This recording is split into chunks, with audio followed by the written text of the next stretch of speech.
It seems we're not a good match. You don't need to come in from tomorrow." I had reached my limit too. I couldn't keep up with a boss like her. I responded right then and there. "Understood. I'll resign today. Thank you for everything, even though it was a short time." With that, I decided to leave the job I loved so much. As I was going for my busy days, a new secretary came to tell me I had a visitor. Wondering who it was, I headed to the reception room and saw Mrs. Johnson, the president, there. "John, as you can see, would you come back to our company?" As soon as she saw me, Mrs. Johnson said hi politely. The once high-handed Mrs. Johnson was nowhere to be seen. "My name is John. I've been working at a clothing store for traditional clothes in a small town in Nebraska for 20 years. Recently, there are fewer customers for traditional clothes, so we also deal with suits, shirts, and even take orders for school uniforms to keep going. I have no complaints about this company. In fact, I'm fond of how it's rooted in and values the local community." Dark clouds loomed over the company when the former president, who had been running the company, fell. He had started the store when he was young, but his health had been declining recently, and he eventually couldn't even make it to the store.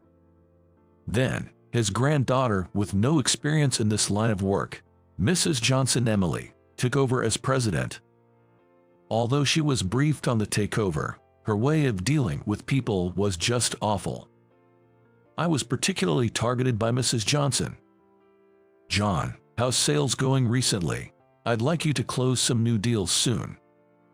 Mrs. Johnson asked me in a displeased tone. "Yes, I've been making new rounds, but there are hardly any individual customers willing to order traditional clothes." It may sound like an excuse, but the declining interest in traditional clothes year by year is a fact.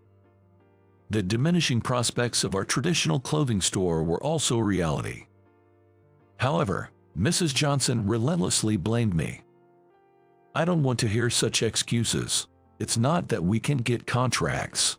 We just haven't tried enough. You need to do more than just visit our regular customers. You need to cultivate new ones." With that, Mrs. Johnson let out an exaggerated sigh. "Don't think you can stay here forever. Increase your time outside. Don't come back until you get a contract." Mrs. Johnson stood up, grabbing her designer bag. A fancy bag and a well-tailored suit. Mrs. Johnson, being the face of the company, her going to spas and saunas during work hours was losing her the employees' trust. Taking a break, "I have a meeting this afternoon about the uniforms we supply, so I need you to be back by 3. Before I could finish, Mrs. Johnson slammed her bag on the desk with a loud noise. A break. Listen here. A president doesn't have breaks. I don't want to be lumped together with your regular employees. You never know where a good opportunity might come up, and I think it's important to show face actively. I wish you'd think a bit before you speak." Mrs. Johnson, in a flurry of words, turned and walked briskly to the exit. The large diamond shining at her neck seemed especially dazzling. As soon as lunch break started, I gobbled down my meal. Ever since the previous president fell, we stopped having leisurely meals. When Mrs. Johnson took over, she became overly focused on performance and sales numbers, adopting a policy of not tolerating maintenance or regression. There were even days she said, "If you have time for a lunch break, go make sales." We used to order takeout and chat about trivial things, but not anymore. Those were precious moments for employee communication, and I feel a deep sense of loss thinking those days are gone. But there's no time for sentimentality. Today, I need to visit our loyal customers and also secure new contracts. If I skip the greetings to our regular clients and businesses with confirmed orders, I could probably do more sales visits. However, having been in this business for many years, I believe personal relationships are paramount. It's enjoyable to work with trusted tailors, selecting and crafting quality traditional clothes together, and our customers feel a sense of security with our established relationships. That's why they buy luxurious clothes from us and choose us for once-in-a-lifetime events like weddings. Though I can't take too much time, I make sure to greet our clients and vendors carefully. At one elderly customer's home, I asked how their grandchild's wedding went. This grandmother had previously chosen and bought her granddaughter's wedding dress with me. She expressed great satisfaction with the dress and the wedding, which was wonderful to hear. When she said she'd like to do the same for another granddaughter's wedding, I was genuinely happy. Because of these visits, I hardly get to do new sales rounds, and of course, haven't secured any new contracts. The clock had already struck 2. I had to head back soon or I'd miss the meeting, so I started back to the office with heavy steps. Welcome back. How did it go? You didn't slack off, so you must have snagged at least one contract, right? Mrs. Johnson said, making me fumble for words. It's rare for her to return early, but her presence is almost suffocating. Seemingly displeased with my reaction, she kicked her desk and raised her voice. Did you achieve nothing at all? You're really a burden to the company. Maybe you should start job hunting. Though, a man in his 40s with no skills isn't in much demand. Angered by Mrs. Johnson's words, I reported my modest success. Well, a customer who previously bought a wedding dress was pleased and said they'd come back to us for another one. Mrs. Johnson snorted in response to my story. And when will they buy? How many dresses? What's the price range? There's ongoing business potential, right? She continued to interrogate and berate me with a cold voice. Listen, you seem to think chit-chat is sales. Sales isn't over until the product is delivered and the invoice is sent. Otherwise, it's not profitable. I don't need your bragging about empty pleasantries. Though I wanted to retort, it was true I haven't secured any new contracts. Determined to land a contract tomorrow and prove her wrong, I started preparing for the upcoming meeting. But as I was stapling the documents, Mrs. Johnson suddenly said something unexpected. Right, I have to leave for an appointment, so let's do the meeting report tomorrow. I couldn't help but ask about the situation as she began getting ready. Wait a minute, I told you that we had a meeting scheduled today. It's urgent to finalize and proceed with orders, so we need you there. Is your appointment that important? Mrs. Johnson made an obviously annoyed face at my question. It's an important dinner. I don't have time to waste on you, so I'm leaving. With that, she swiftly headed towards their exit. Before leaving, Mrs. Johnson turned to me. Don't think your work is done after the meeting. Once you finish ordering, get back out and secure at least one contract. And remember, no overtime pay. Good luck. She left with a loud laugh and light steps. The person came to the meeting, thinking the president would be attending, looked puzzled but eventually understood. In a small-scale company like ours, trust is everything. The previous president always emphasized this to employees and led by example. He was always present at sales and meetings and provided detailed follow-ups after delivery. This had earned us the community's trust over the years, but recently I've felt that trust in our company declining. We managed to secure the usual orders through sincere service. After sending off the business partner, I got ready for more sales visits. I'll be stepping out for a bit. Everyone can leave when it's a good time. Thanks for today. It was already dark, and working hours had long ended. I greeted a few employees and set out for sales calls. The next day, I arrived at work more spirited than ever. Yesterday, during cold calls, I happened to talk with someone interested in renewing their company's uniforms. It wasn't a large company, but the conversation went smoothly, and we figured out that updating their wardrobe within their budget was possible, so I managed to seal the deal right then and there. For now, it's just summer clothes and winter sweaters, and since we're not dealing with a large corporation, the profit won't be substantial. However, if they like our service, there might be opportunities for updating their winter clothes and referrals to other companies. I'm well aware that such connections can lead to new opportunities. Feeling optimistic about reporting this to Mrs. Johnson, I felt light in both mind and body. However, my optimism was quickly shattered. Mrs. Johnson, who arrived a bit late, immediately summoned me. "John, don't we have a report from yesterday's meeting? I want to hear about that and what happened afterwards."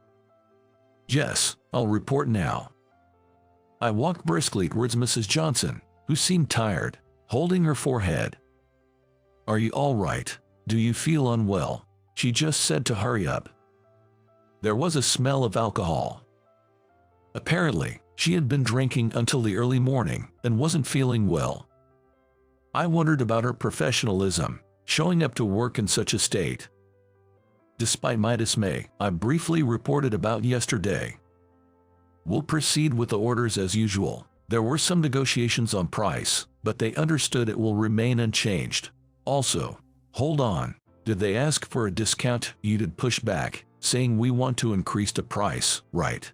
Mrs. Johnson glared at me with bloodshot eyes. "No, of course, with the rising costs, we'd like to increase prices, but that's difficult since we're offering the same products as other companies. They wouldn't agree, considering their profit margins." My explanation infuriated Mrs. Johnson. "That's why we're taken advantage of. If you don't show a firm stance, how will we get ahead? Think about our profits first, not the clients." Even as a president, I couldn't agree with Mrs. Johnson's approach. Sure, sometimes tough negotiations are necessary. But business cannot last if it's only about one party's gain. Especially in company-to-company dealings. Arguing would only add fuel to the fire. I continued with my report. "We'll review the pricing. Also, I secured a new contract." Mrs. Johnson's eyes lit up slightly. "Well done. How much profit will it bring?" "We received an order for summer clothes and winter sweaters for a company of a few dozen employees. It's not a huge deal, but it's a start." But Mrs. Johnson's expression turned to one of disappointment. "That's it. And it's not even traditional clothes. You're really useless." I had run around tirelessly, even beyond working hours, only to be met with this response. I reached my limit. "Excuse me, but you don't understand anything about work. It's these connections that bring us business. Your focus on immediate profit is wrong." For the first time, I stood up to my superior. Mrs. Johnson seemed taken aback at first but quickly reverted to her usual arrogant demeanor. "Fine. It seems we're not a good match. You don't need to come in from tomorrow." I had reached my limit too. I couldn't deal with such a president anymore. I responded right then and there. "Understood. I'll resign today. Thank you for everything, even though it was a short time." At that moment, I decided to leave the job I loved so much. I wonder what will happen next. Alone in an empty room, I found myself worrying about my future. I had left my job impulsively, but now I had no place to work. Although I enjoyed my job, my salary was never high, so my savings were slim. Even if I cut down my expenses to the bare minimum, my funds would quickly deplete. Then one day, a familiar name appeared on my cell phone. Mike. Mike was a college friend. We kept in touch and went out for drinks for the first few years after graduation, but in recent years we only exchanged Christmas cards. The unexpected call from my old friend filled me with excitement. "It's been a while. How have you been?" "Really long time. I'm good. You sound upbeat, John." I was excited, but my mood soon changed with what Mike said. "How's work going? Knowing you, I bet you're managing a big team, right?" "Well, it's hard to say, but I'm currently unemployed." Mike, always upbeat, seemed at a loss for words. "Must have been tough. Let's not talk over the phone. How about we catch up over drinks? It's a short notice, but are you free today?" I quickly agreed to Mike's invitation. I was happy to see Mike and also felt the need to talk to someone. We decided on a place and time, meeting up at a bar we used to frequent often. I'm surprised. You clashing with your boss and leaving the company. You always hated conflicts and apologized even if you weren't wrong. Yeah, it was surprising for me too, but the new boss and I just didn't see eye to eye. She didn't understand the field, nor did she care about our clients or partners. Mike just listened to my venting, nodding along. Despite the years apart, I was grateful for a friend I could talk to openly. Were you primarily in sales at your company? I mainly handled sales, but I also worked on the company's website and new products. It was enjoyable, but due to budget constraints, many ideas didn't come to fruition. As I explained, I showed Mike the website I had created on my cell phone. He was impressed. Did you make this? I thought it was professionally done. It looks as good as outsourced work. The former boss wanted a website that would attract the younger crowd, so I learned everything I could. Traditional clothes are great, but the industry is in decline. We had to shift our perspective, but there were limits given our company's size. Mike leaned in as I talked. What were your ideas? Tell me everything. Feeling overwhelmed by his interest, I shared my thoughts and unimplemented plans. Regular use of traditional clothes is declining, but there's a rise in special occasions and moments for social media. Plus, considering inbound tourism, focusing on special days rather than everyday use is the way forward. I spoke passionately. Also, I wanted to create more than just clothes, like delivering high-quality leather goods at a slightly lower price than luxury brands. It would make quality products more accessible and profitable. Mike listened, pondering deeply. Did you hold back because of the initial investment or lack of funds? That, and the current boss shot down my ideas. She said a traditional clothing store doesn't need to venture into new areas. I could see Mrs. Johnson's point. I too wanted to preserve the traditional aspects of the store as the former boss cherished. But it's tough against the industry's declining trend. I wanted to bring new life to the company, but it wasn't accepted. Mike drained his beer and then made an offer. John, how about working at my company? I'll pay you a fixed salary equivalent to what you were earning, plus commission on sales. Not a bad deal, right? His eyes were earnest. I knew Mike had started his own brand and business, but I didn't think he was in a position to hire someone like me. When I inquired, Mike laughed. You underestimate me. My business is mainly online, and I don't have a physical store, but that's enough these days. It's getting to the point where I can manage with just outsourcing. Then, ensuring no one else could hear, Mike whispered his store's revenue and his personal income to me. I was stunned. He was making in a month what I earned in a year. Well then, I'm looking forward to it. Let's start from next week. Having decided to work at Mike's company, we agreed to formalize the contract later. I immediately made an impact at Mike's company. I revamped their cumbersome website, making it easier to search for products, which led to a tenfold increase in page views. Moreover, I introduced suits and leather accessories to Mike's company, which had primarily focused on selling t-shirts. The convenience and quality of these new additions were well received, and word-of-mouth referrals began to eclipse t-shirt sales. Hey, the orders won't stop, and we can keep up with production. Can you do something about it? Offering good products at affordable prices, plus the brand trust Mike has built up over the years. It's great. I'm really happy to finally do what I couldn't before due to budget constraints. While we were having this conversation, purchase notifications kept popping up on the tablet. Production was almost at its limit, but Mike was scratching the back of his head with a pleased look. Your previous company really let go of a great talent. It was just a matter of good timing and environment. Anyone could have done what I did. Suddenly, my cell phone rang. Looking at the display, I saw Mrs. Johnson's name. Wondering what she wanted, I anxiously answered the call.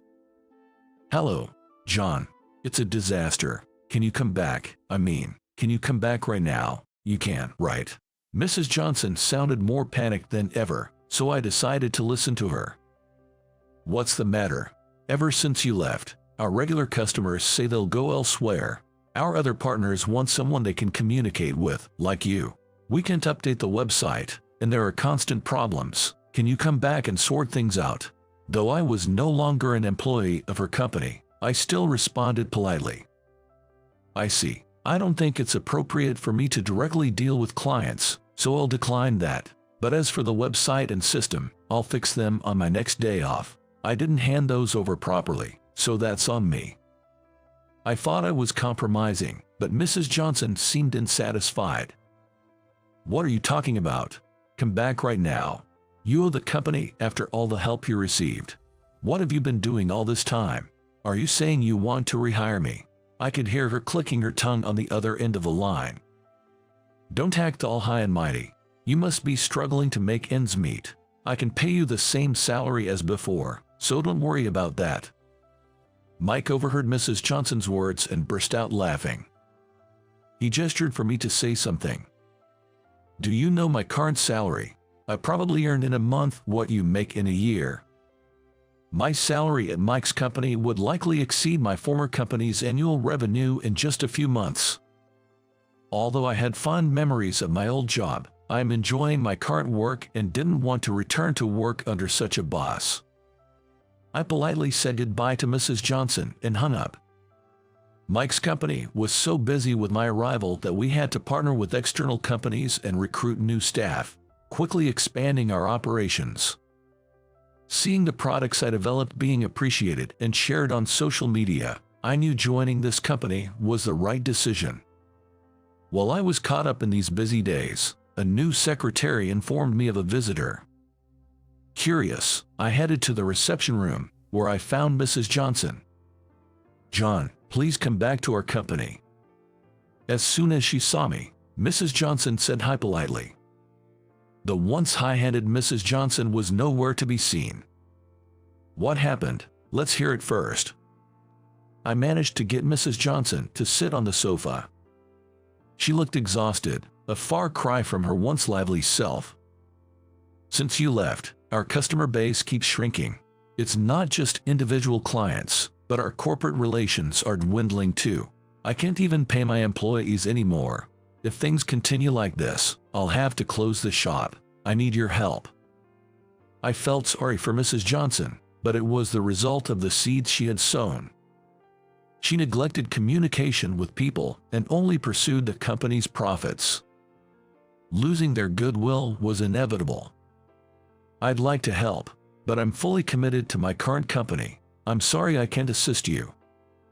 Mrs. Johnson begged me desperately, as if clutching at straws. "Mrs. Johnson, please be strong. Have you done all you can? This is the time to use your feet. Regain trust by meeting people face to face, understanding their needs, and addressing the issues you've neglected. Start with that, and things will surely change. Let's talk after that." Mrs. Johnson wiped her tears and nodded firmly. "I was wrong. I'll try to make changes starting now." She stood up, having perhaps realized something important about running a business. However, turning a company around is not an easy task. Despite what I said, I knew it was almost impossible for her to recover at this point. I remembered the face of the previous owner, who had treated me well. I wanted to do something to prevent the company I loved from going bankrupt. But I was fully occupied with my current projects and couldn't think of a way to help. I bit my lip, feeling helpless. Years have passed since I joined Mike's company. As the company grew, we formed relationships with more businesses. "John, what do you think about this? I'm sure it would be perfect for an important dinner date." I was impressed by Mrs. Johnson's suggestion. "Yes, it's exactly as I envisioned. The fabric is wonderful. The response on social media was good too, so let's place an order with Mrs. Johnson for $500,000. "Thank you very much." Since then, Mike's company's performance skyrocketed, leading to the creation of new departments and an increase in employees. I had a hand in producing several hit products, particularly in the suits department. We developed suits incorporating elements of traditional clothing designs and fabrics, which not only appealed to American customers, but also to overseas customers, significantly expanding our market. The challenge was to consistently obtain high-quality fabrics and connect with companies strong in traditional clothing, so I contacted Mrs. Johnson. She not only helped with fabric procurement but also provided user-centric suggestions, resulting in an even better product than initially planned. I really appreciate your help, Mrs. Johnson. You were a lifesaver. As I thanked her, Mrs. Johnson blushed modestly. You taught me something important, John. I was such a pathetic person, trying to maintain dignity in an industry I barely understood. It was a terrible mistake. Now, I hear she has built good relationships with her employees and partners and has regained trust in her community. I am confident Mrs. Johnson's company will continue to thrive. Mike, who used to be all about work, also found an important partner. Today is his wedding. I was as happy for Mike's marriage as if it were my own. Congratulations, you look the best you ever have. Well, it's all thanks to the design. I just hope I'm not outdone by the suit. Laughing about it, we shared a moment of joy. Clothes have the power to enhance everyday life and make a single, special day even more memorable. There's a certain magic in clothing. I am happy to work in a job that handles such a powerful tool. I want to continue working in a role that adds a touch of beauty to someone's everyday life.